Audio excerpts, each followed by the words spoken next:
Right, how to remove fire safety pin on these doors.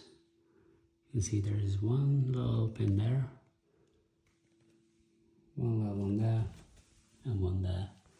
You can either remove all of them to fully sort of let the door open without any tension, or you can remove one or two. All you need is a hammer,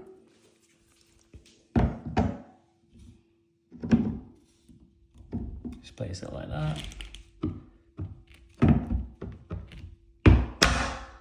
This one out.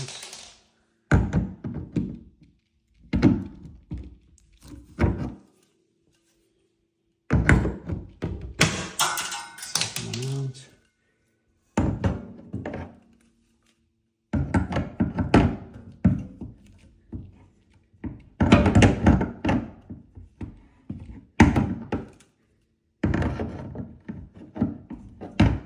This one's right next to the radiator.